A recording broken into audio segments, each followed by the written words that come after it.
Hey, it's Whitney from EcoVeganGal.com and welcome back to the Healthy Organic Vegan on a Budget series, in which I'm giving you 30 videos to help you eat well without spending a lot of money, all leading up to my upcoming ebook on the same topic. Today, I'm going to show you some kitchen staples, some foods that you should have in your home that will allow you to make a variety of incredible dishes. So let's check it all out. I've got a lot to share with you today. So first, let's start with fruit. Bananas. So versatile. You can have them as a snack, you can add them into smoothies, you can make desserts with them. I don't have any apples with me today, but likewise, those are so great as a snack. You can slice them up and you can put them in a variety of different desserts. Grapes are wonderful. Make sure they're organic. If you haven't yet checked out my video on the Dirty Dozen versus the Clean 15, grapes are on the Dirty Dozen list, which means that they contain a lot of pesticides if they're not organic. So I am, of course, recommending that all these foods be organic, but refer to that video if you want to know what is safer to buy conventional. So yes, grapes are wonderful as some sort of a snack. You can freeze them as a little dessert. Really delicious there. Then we've got tomatoes. A lot of people don't think of them as a fruit, but they are technically a fruit. You'll use them more in savory dishes most likely, and of course they can make so many different things. You can slice them into grain dishes, pasta dishes, you can just eat slices of them. You can make your sauces and salsas and all sorts of things with them. And cucumbers as well. They are so wonderful in salads mainly. You can use them as dips too. We'll talk about hummus in a moment, so you can get creative with that. Then we've got berries. So berries can be a little bit pricey to buy organic. One way to save money on them is to buy them frozen, or of course to grow your own. I got these from my friend Sarah's garden, who was in one of the previous videos, and these raspberries, fantastic. They're so much cheaper to grow. Same with strawberries. Strawberries can be quite expensive. This whole container, when it was full, was $6. So depending on how you're going to use them, like I said, frozen is great. Then we've got leafy greens. Kale is a staple for many people that are eating healthy diets. You can eat it raw, you can steam it, you can make kale chips from it. Then of course, various lettuces and mixed greens. I don't have any spinach here today, but that can be so wonderful. Again, raw, steamed, cooked, however you want to make it. Broccoli. I love broccoli, again, just like those in a variety of different ways when I'm making like steamed vegetables or roasting them. They're okay raw. You can dip them into things as well like that. And carrots, same thing, kind of like a cucumber. You can slice them up, dip them into various things, and of course put them on your salads. Got potato. Potato is one of those items that you definitely want to get organic because it can contain a lot of pesticides if it's not. And potatoes are so wonderful, right? You can put them in stews, you can make your own potato chips, you can, what else can you do with it? I mean, there's just baked potatoes, that's what I was thinking. Such a great food there, very filling. Onions and garlic are two great ways to flavor them. I like to use these sparingly because sometimes I'll have a little bit of a bodily reaction, a sensitivity to them. So you may want to find out if you're sensitive to them, because I want to remind you, all these dishes can still be really flavorful without the presence of garlic and onion. This one came fresh from the garden, by the way, and these grow in abundance. So I recommend you trying to grow them on your own. And then likewise, another root is ginger. Ginger is just so phenomenal in various sauces. So I always have this around frozen. I also love to juice this. Then we have herbs. Herbs are one of the easiest things to grow. You can grow them right on your windowsill. I've got some fresh sage and basil and rosemary. I also love cilantro and parsley. So those just a variety of dishes can really brighten them up. Moving on over here, staples of course are brown rice, which you can get in bulk. Quinoa can be found at places like Trader Joe's, pretty much everywhere now, and of course organic. Then we've got our legumes.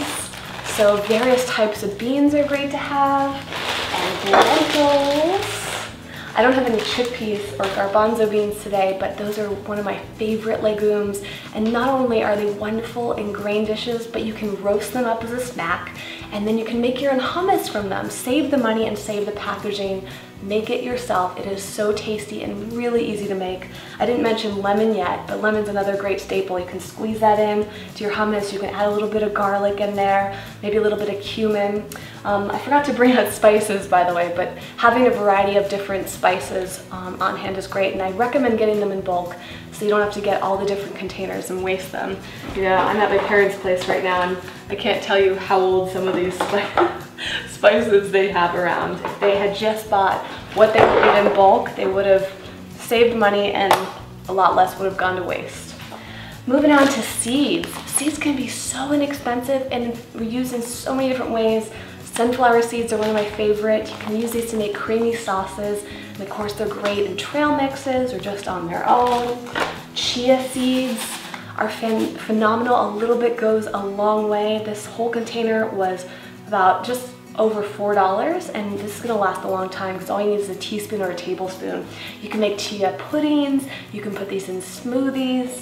Really wonderful. I don't have any flax today, but flax is another great thing that you can sprinkle in onto a variety of dishes or into smoothies to get your omegas. I also don't have any sesame seeds.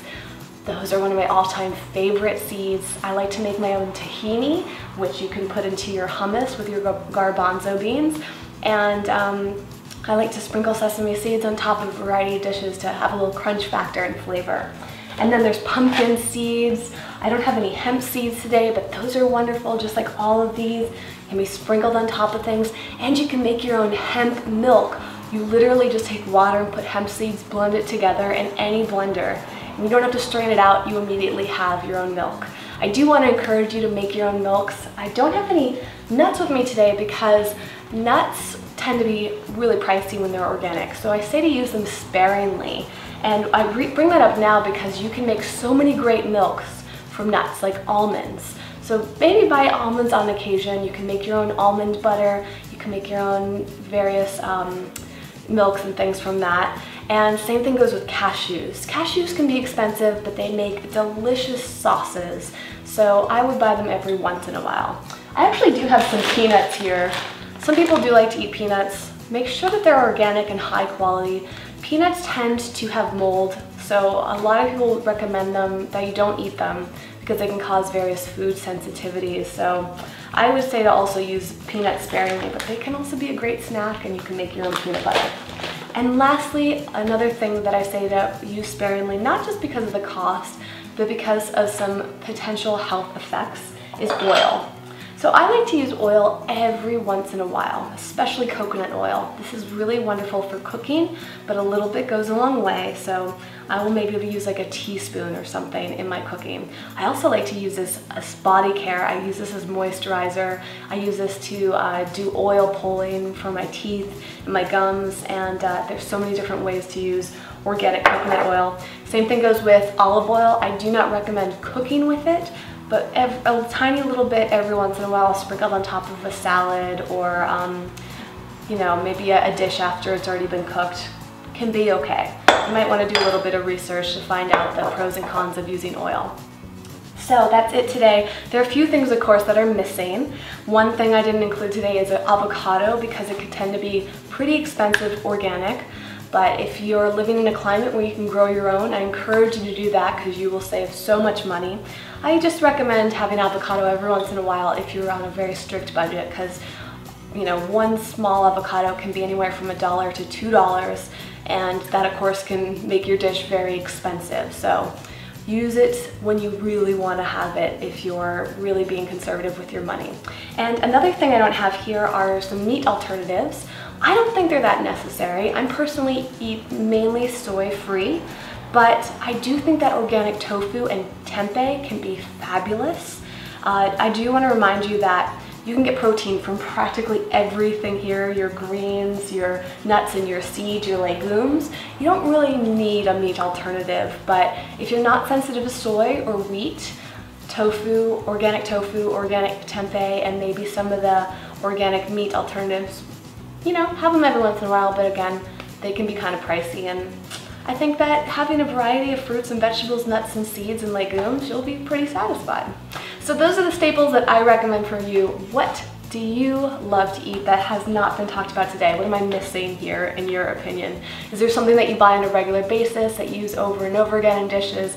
I'm sure there's at least something that I'm completely forgetting here. But remember, we're talking about inexpensive items. There's certainly an abundance of incredible organic plant-based foods, but what do you buy that on a regular basis that's also inexpensive and will stretch your dollar the farthest? I can't wait to hear from you. If you like this video, give it a thumbs up and don't forget to subscribe to this channel if you haven't yet. I want to make sure that you get all of these videos, so you can also click in the description field down below to sign up for the mailing list, and I'll be emailing you every single day with each of these video tips to make sure you're on track for eating well, no matter how low your budget is. Thank you so much for watching, and I will see you tomorrow. In the meantime, you can check out ecovegangal.com for all sorts of information on healthy, happy living. And also in the description field are links to social media where you can join in on the conversation in Facebook and Twitter, Instagram, Pinterest, wherever you like to hang out. I'm there too, as well as amazing like-minded people. Okay, that's it for today. See you later. Standing in front of the compost bin right outside the garden. Bins, I should say. There's 3 divided in here. This is so